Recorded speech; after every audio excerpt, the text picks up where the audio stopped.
Hope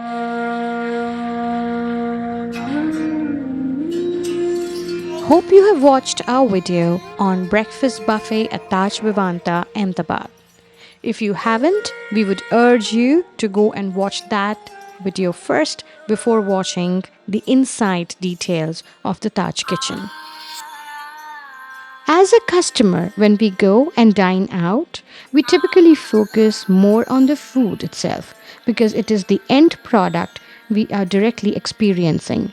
The presentation of the food, the taste of the food, and the flavor of the dishes are what we remember as diners. And so to speak, the kitchen becomes invisible to us. You must have seen lots of videos regarding food, even ours. But this is our effort to show you what exactly goes behind the scenes in the Taj kitchen, and this was filmed in Taj Vivanta, Ahmedabad.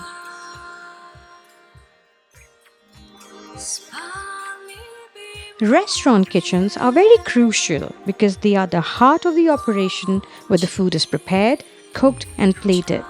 The quality, consistency, and safety of the food all depends on the kitchen's efficiency, organization, and its hygiene. Hi, good morning. Since we are talking about the latest trends and patterns of how hygiene and sanitization has grown over the years in the hotel and catering industry, there's a massive turnaround which has happened.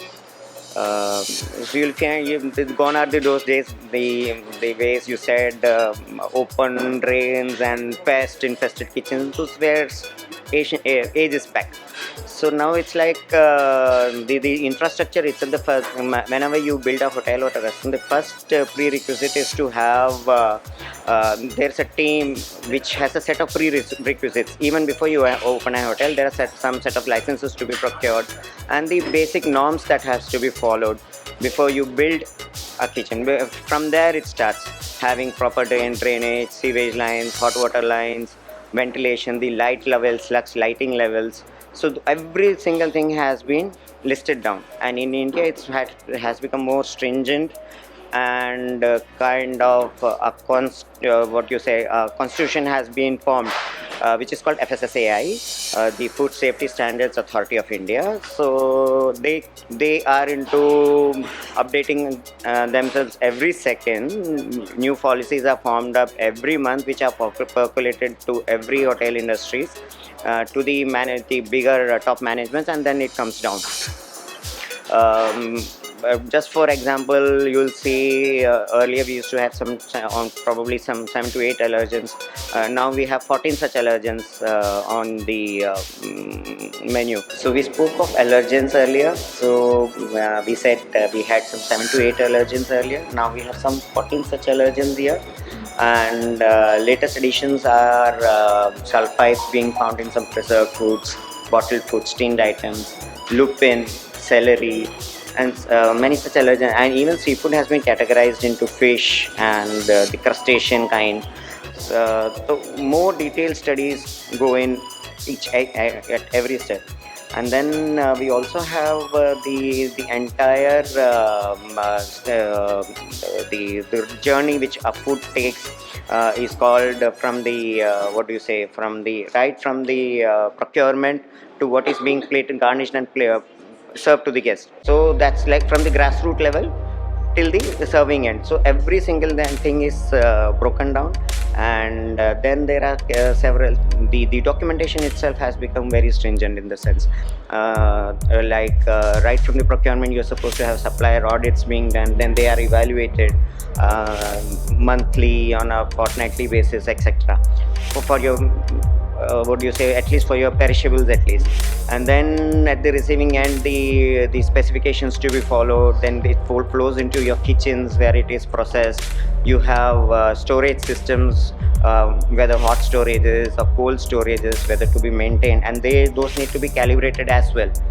So NABL also plays a big role in regulating these things, because NABL is an authority which calibrates, which makes more stringent checks on how these labs work, how these measuring units work. So they go into detailing of all those. Then there are surprise audits which all these hotels have. At least Taj brand has at least unannounced audits every 6 months by the Safekey JD audit team. So other than that, we are also supposed to be doing some mandatory audits, mandatory third-party audits from the central government, state government, and then you're supposed to be licensed for it. And even the license has a validity of year or so, or a 2 years license. So these things are under constant check. Other than that, coming back to the allergens, we'll see that since the growing pattern has widely spread of have people being vegan, and the allergen list itself has become so extravagant these days. So we're supposed to have an allergen cooking unit as such. So people who prefer, who are highly allergic, we have a separate kitchenette for them, with separate set of utensils, truly sanitized and kept for them. So there's where the cooking happens for them. And then coming back to the audits we are supposed to be scoring under the green zone. Yellow is like the okay kind of a breather zone, and there's a no zone. So all these audits you need to at least score 90% and above to be in the green zone. So that's stringent how the processes are now. Thank you. Thank you. Thank you. Every food establishment or restaurant in UK, US, Europe have a sanitary or a hygiene rating. It is very, very important to have a good score, otherwise, the food establishment can be shut down by authorities. Both Nilesh and I are ServSafe certified, which means we have been trained and certified to be able to work and handle food in food establishments. After getting the inside information about the kitchen, it was very heartwarming to know that the same process is now followed in India.